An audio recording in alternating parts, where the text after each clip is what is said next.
Yeah, I didn't. They have these things at the end of each chapter, and most of them I haven't filled out. So is this? Am I supposed to be inspired to write my own version of this prayer, or make notes on that? Anyway, went to a Portuguese Holy Ghost festival today. We're in the Catholic Church with a little Portuguese flair. Before you begin day 7, read 1 Samuel 4 through 11. Which one do I want to use today? I think this is the very first Bible, like new Bible, study Bible that I purchased. It has like lots of, there's a couple older ones, study Bibles that have more detailed notes, but this does have a lot of references going back and forth to other things. That's how I found out. It was one of these student Bibles that I found that it referenced that Elihu, a nemesis of sorts, and when first book of Samuel it makes an appearance in the book of Job. What was this? Samuel 4, 1 through 11.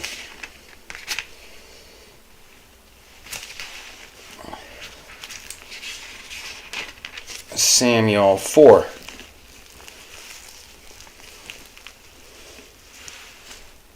And the word of Samuel came to all Israel. And there's a footnote here. For following the Masoretic text and Targum, Septuagint and Vulgate add, and it came to pass in those days that the Philistines gathered themselves together to fight. Septuagint adds further against Israel. So wait, what does that mean? It'd be valid to say, and the word of Samuel came to all Israel. Oh wait, maybe this line here, continuation. Now Israel went out, the ark of God captured. Now Israel went out to battle against the Philistines, and encamped beside Ebenezer, and the Philistines encamped at Aphek. Yeah, I'm going very, very slow at studying this, because I should have that stuff fresh in my mind, but I don't.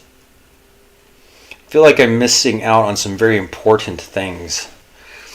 Well, anyway, that's why you're welcome to study with me and not learn from me. Then the Philistines put themselves in battle array against Israel. And when they joined battle, Israel was defeated by the Philistines, who killed about 4,000 men of the army in the field.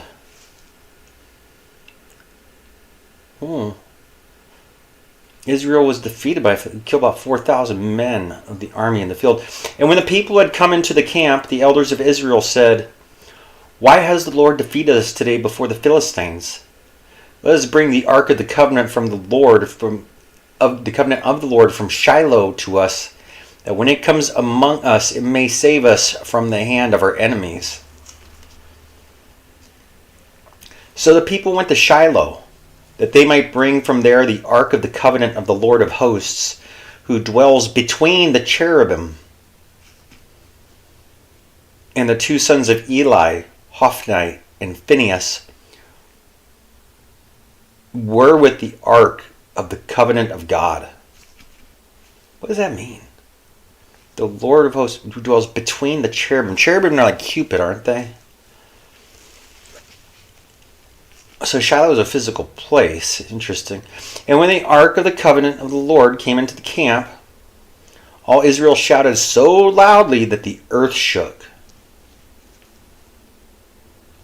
And when the Philistines heard the noise of the shout, they said, "What does the sound of this great shout in the camp of the Hebrews mean?" Then they understood that the ark had come into the camp.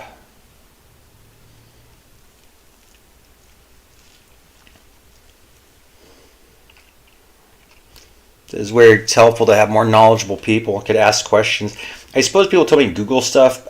I that's fine, but I also like the ask people things also.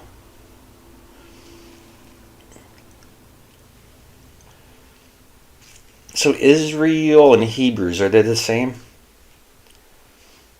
So the Philistines were afraid, for they said, God has come into the camp. And they said, woe to us, for such a thing has never happened before. And then it's like Exodus 15:14. So not quite like staying on track. And a lot of Bibles wouldn't have that reference. It said 15:14. Exodus 15:14. The Song of Moses. The people will hear and be afraid. Sorrow will take hold of the inhabitants of Philistia.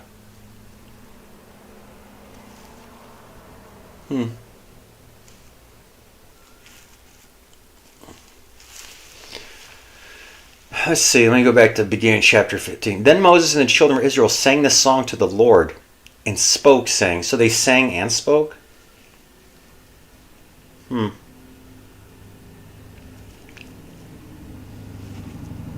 Wonder what the timeline is between Exodus and Book of Samuel. Could it be the same story? Could the camp of the Hebrews be singing this song?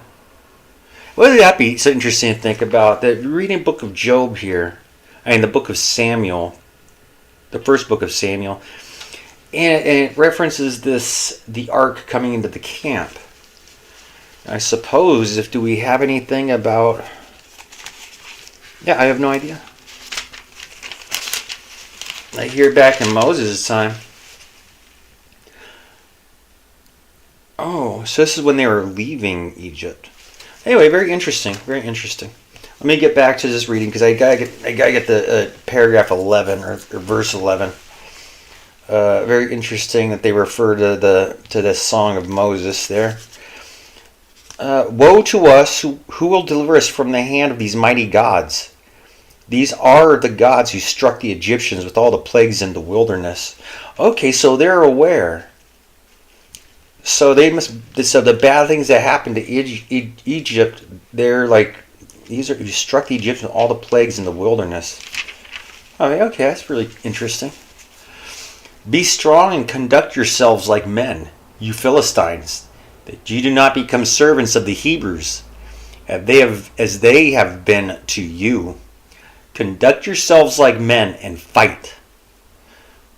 Do not become servants of the Hebrews, as they have been to you. So the Hebrews used to be servants of Philistines? Judge 13:1 and Corinth. You only have 2 lines to go, Kevin. You don't need to be flipping through this book. So the Philistines fought, and Israel was defeated, and every man fled to his tent.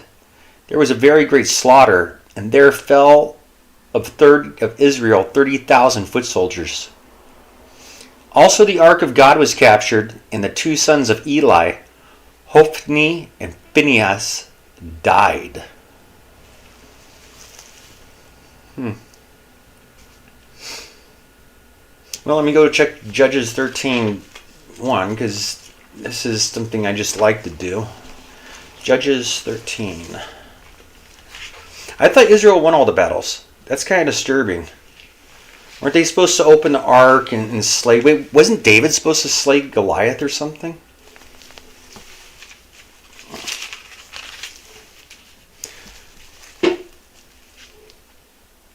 Huh. Yep, just be strong, conduct yourselves like men, you Philistines, that you do not become servants of the Hebrews as they have been to you. Conduct yourselves like men and fight.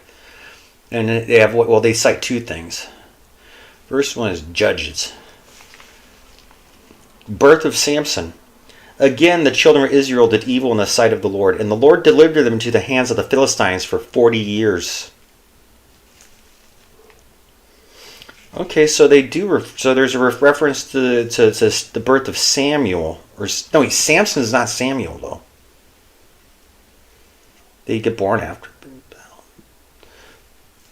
Anyway, yeah, so much information. This is why I would fail. I would fail. I would fail Bible Jeopardy. And so, is it Chronicles or Corinthians? Sorry. It's like really fascinating. I think it's Corinthians. Doesn't it say 1 or 2? I don't see any books over in the Old Testament that would abbreviate to Cor. Oh, it does say 1 Corinthians. Okay. 1 Corinthians 16:13. Let's see. Corinthians is a Paul letter, right? Greeting, Paul, called to be an apostle of Jesus Christ through the will of God, and Sosthenes, our brother. Okay, so he's writing with Christ. Sosthenes. 16:13.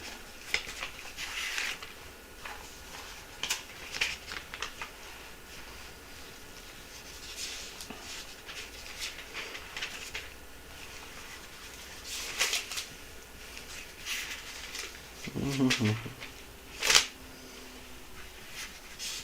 16:13.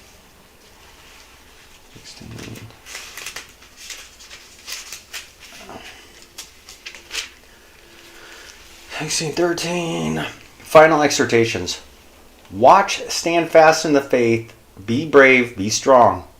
Let all that you do be done with love.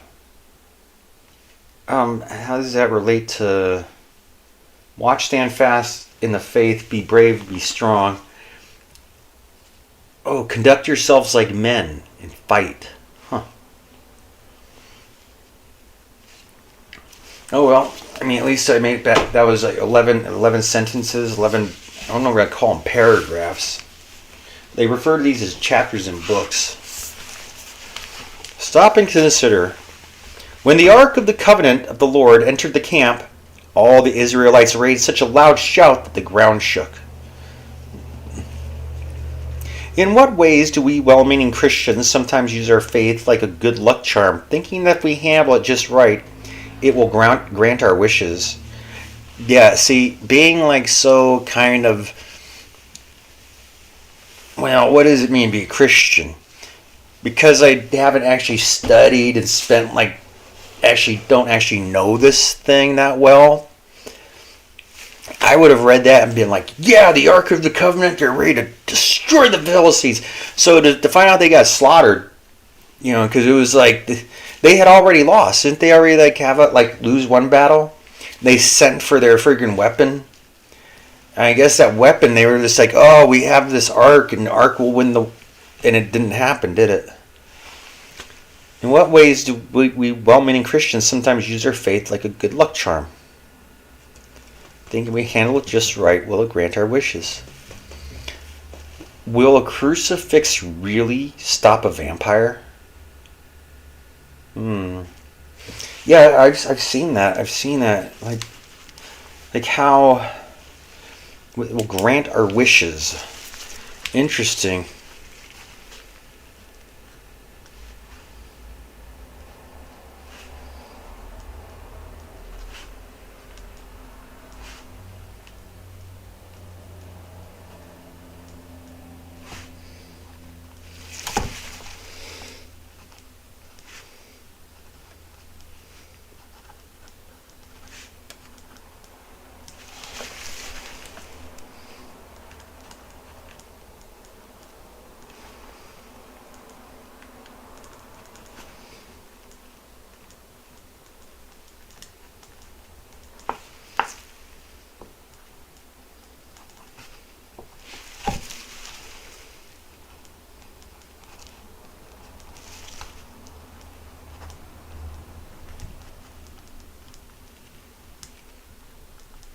All right, my handwriting is very sloppy, and that's probably like years from now if somebody finds us, they'll be deciphering this.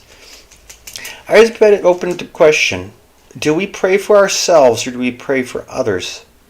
Will a crucifix really ward off a vampire? And then author Beth, she asked another question. What's the real danger in this?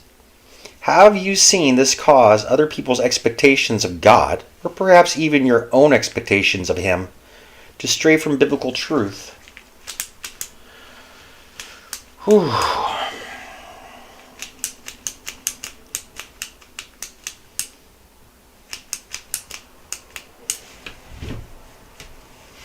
Biblical truth.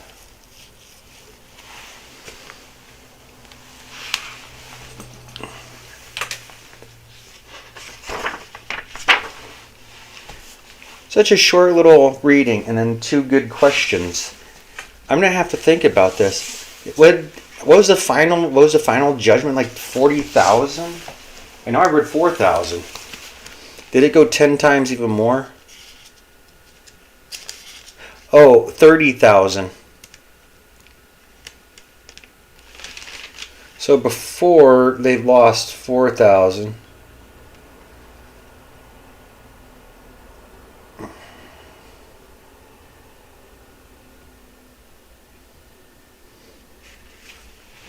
Now going back to 4:3. This is after the 4,000 men of the army in the field. And when the people had come into camp after their defeat, the elders of Israel said, "Why has the Lord defeated us today before the Philistines?" The Lord defeated us? So did the Lord side with the Philistines?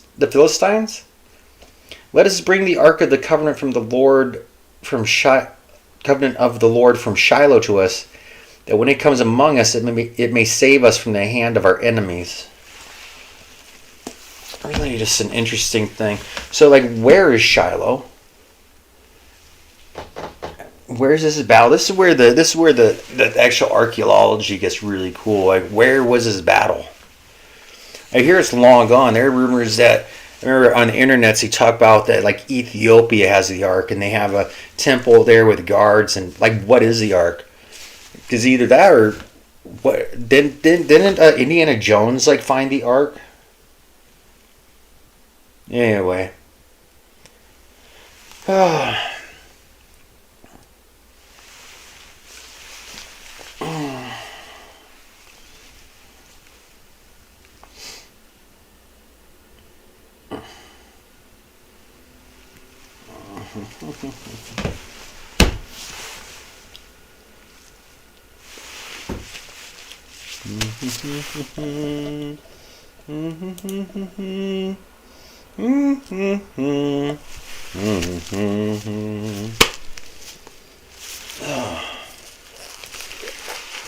I'm gonna go have a think and how to answer that that second question.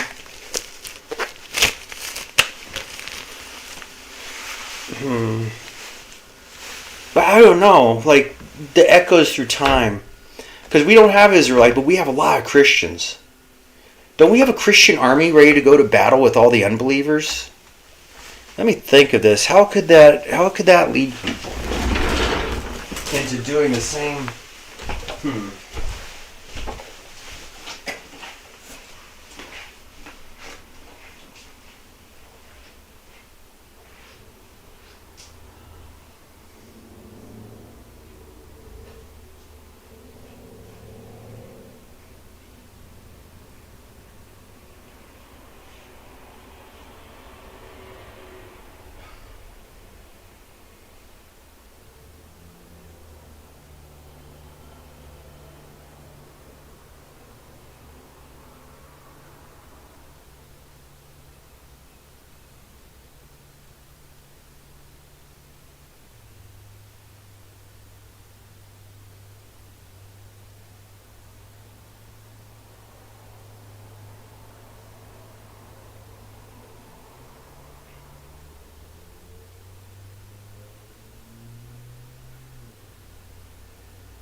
What's the real danger in this?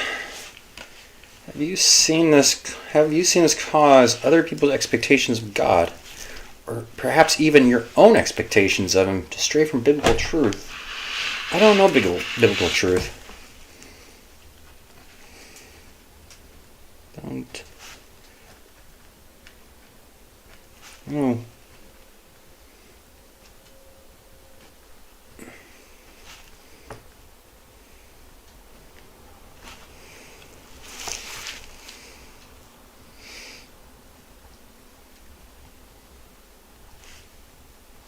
New student.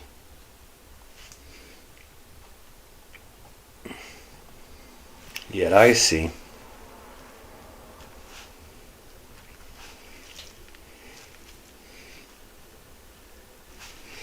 Live and see Christian. Christian armies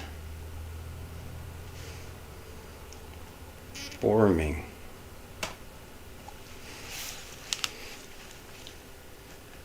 to spread it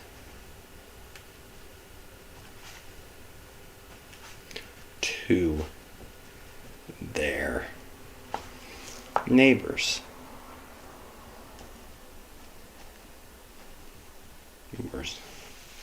Huh. Should I put Palestinians? What are Palestinians?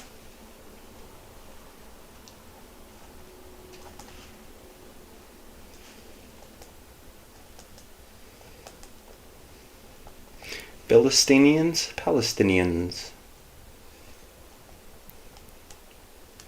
There we go. Because that should be enough.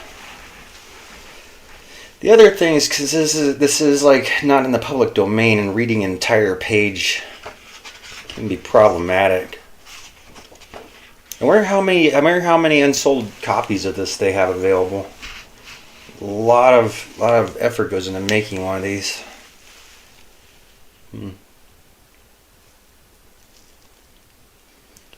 Let's see. According to the 1 Samuel account, the very ones who despised and disrespected the sacred things of God, Hophni and Phinehas, came with the ark. No way under heaven was God going to give them this victory. They were treating the Ark of the Covenant as a good luck charm. The ark had no power to save. Only the God who graced the ark with His presence had that power. So the author of this study guide, that's a very good. I wouldn't have answered that way, because I would need to read and study it more. That's right, because they said the two sons were like. What was that? Were you here last week? Were you here in the first time when I did day 6? There's like some implication of wording that the two sons were like, well, they were really into the ladies. I went to Portuguese church service today, and that was a very interesting. I had a conversation with the Catholic pastor of several churches. He's a father, but also a pastor.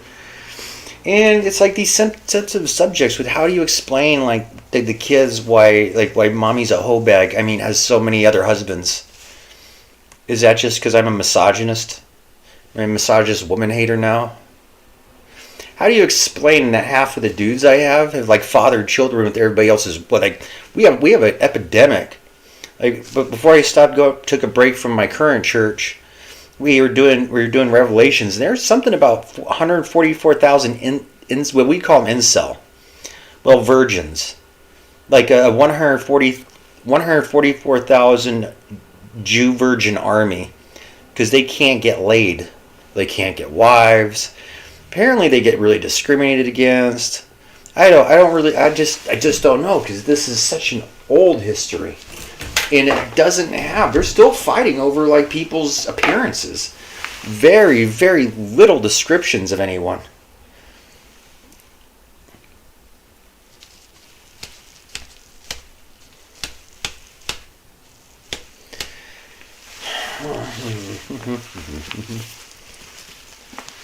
It's funny about the root Eli.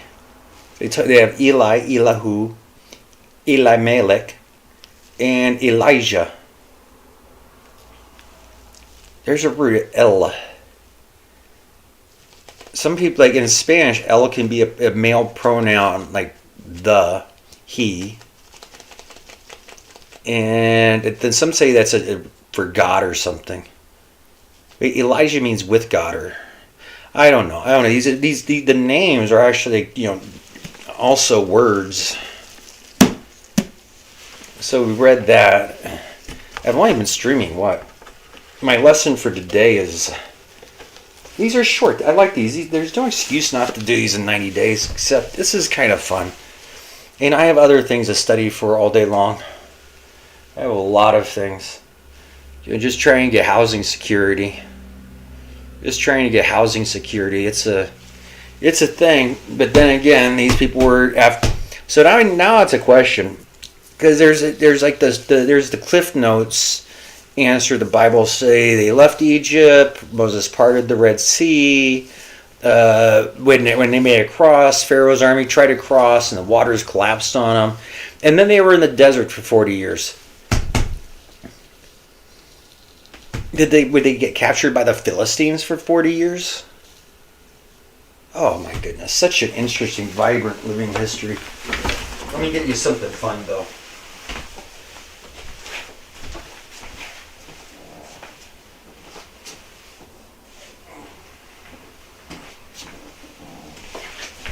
Since today was like kind of a Catholic day. So let's do this autobiography of Benvenuto.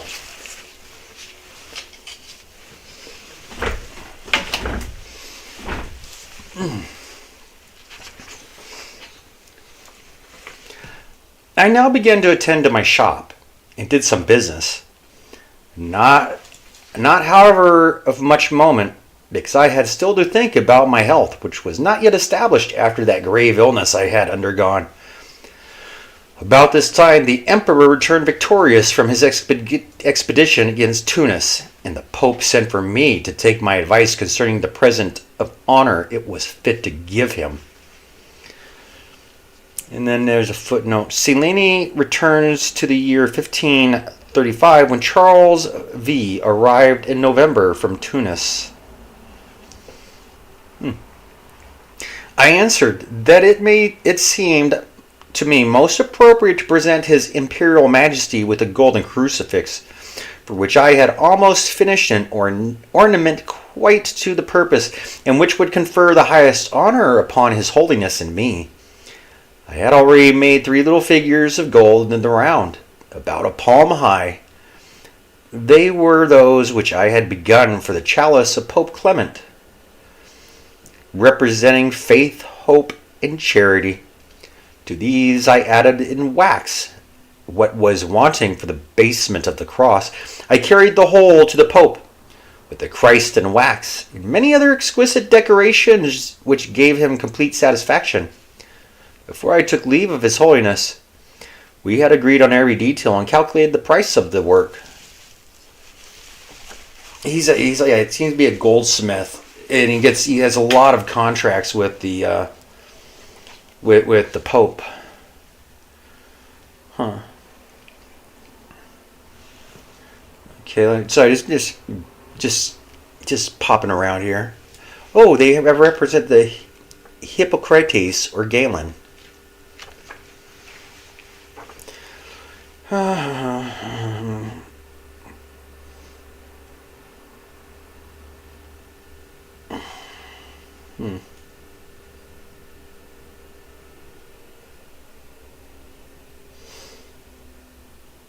just wondering if it's worth reading. I just discombobulated. When I returned to bed, I felt so agitated. This is before this section I just read. When I returned to bed, I felt so agitated that I could not get to sleep again. My mind was made up to let blood as soon as day broke. However, I asked advice of Messer Gatti, and he referred to a wretched doctor fellow he employed.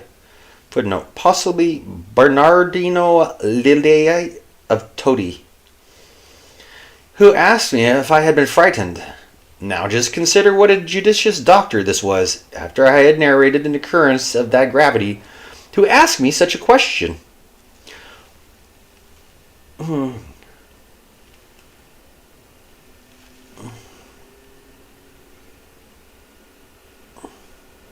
let me go back a chapter here.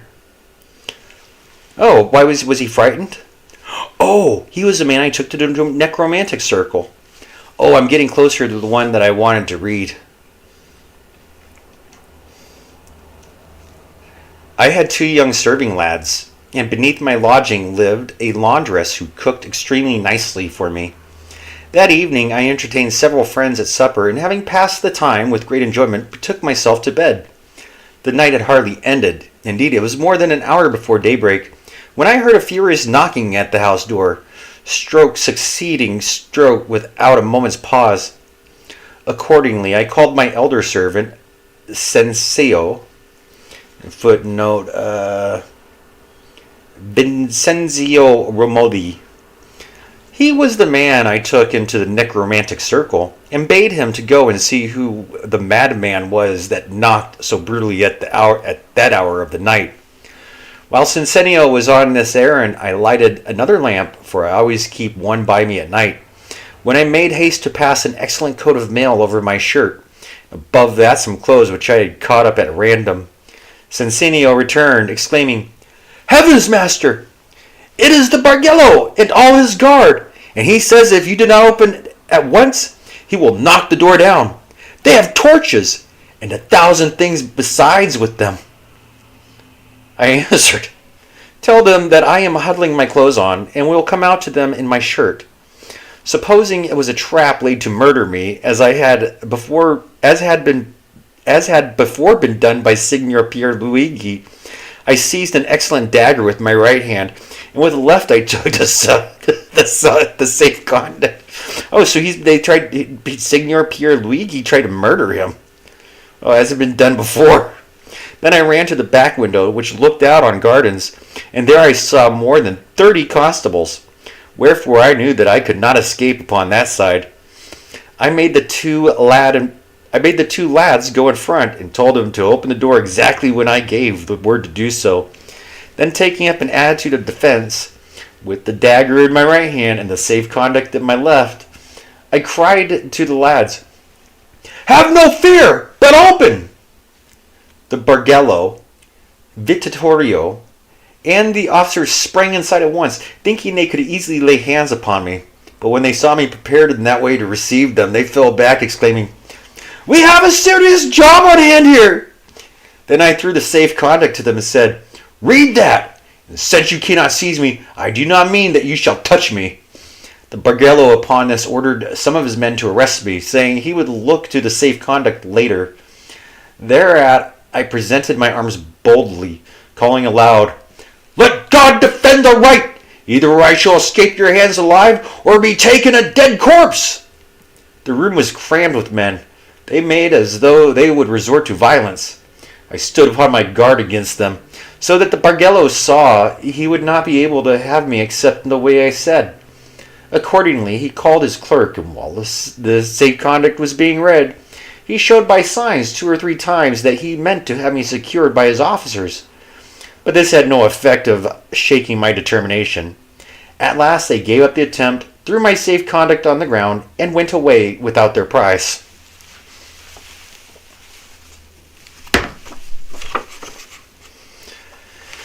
Let's see, what is the year this was published? I mean, this is supposedly written 1927. Oh my goodness! I need to lay it at that. This is 1 year to public domain. This book is almost 100 years old, but not quite. Still, I think we can do another paragraph here, because this was the one that refers to the doctor. When I returned to my bed, I felt so agitated that I could not get to sleep again. My mind was made up to let blood as soon as day broke. Oh, I thought he was sick. I thought he was talking about blood letting himself. No, he's talking about letting somebody else's blood. Oh. However, I asked advice of Messer Gatti, and he referred to a wretched doctor fellow he employed, possibly Bernardino Lilli of Todi, who asked me if I had been frightened. Now just consider what a judicious doctor this was, after I had narrated an occurrence of that gravity, to ask me such a question.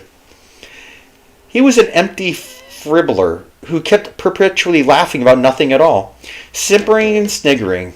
Then he bade me drink a good cup of Greek wine, keep my spirits up, and not be frightened. Messer Giovanni, however, said, "Master, a man of bronze or marble might be frightened in such circumstances. How much more one of flesh and blood?" The quack responded, "Monsignor, we are not all made after the same pattern. This fellow is no man of bronze or marble, but of pure iron." Then he gave one of his meaningless laughs, putting his fingers on my wrist, said, "Feel here, this is not a man's pulse, but a lion's or a dragon's."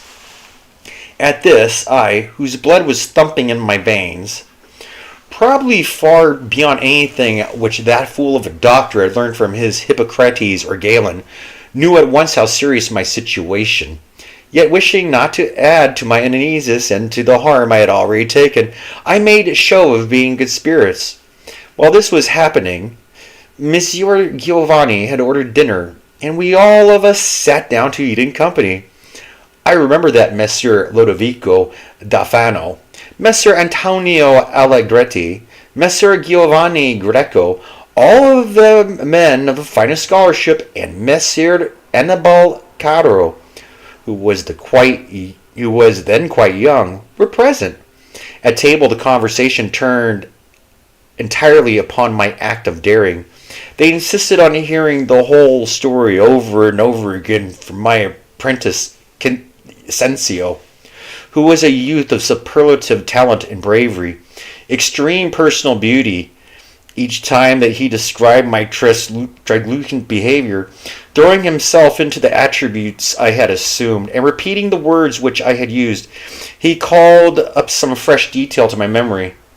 They kept asking him if he had been afraid, to which he answered that they ought to ask me if I had been afraid, because he felt precisely the same as I had.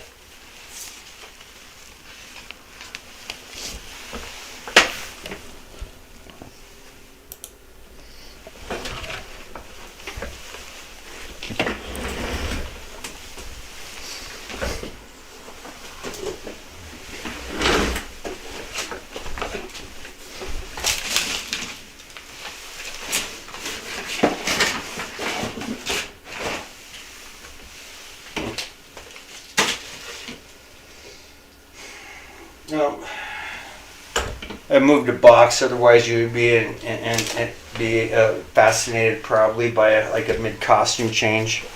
But I will leave my armor in where it is because I don't know where it is.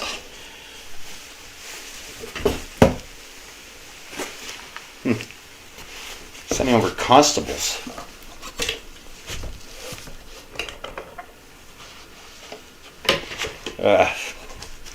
Who's that knocking upon my chamber door? Who's that knocking upon this hour of the day? It's a Sunday. It's the Lord's Day, for God's sake. Let me get that a little bit more secured. It's a fine piece of hand craftsmanship. The store I bought it's closed at now.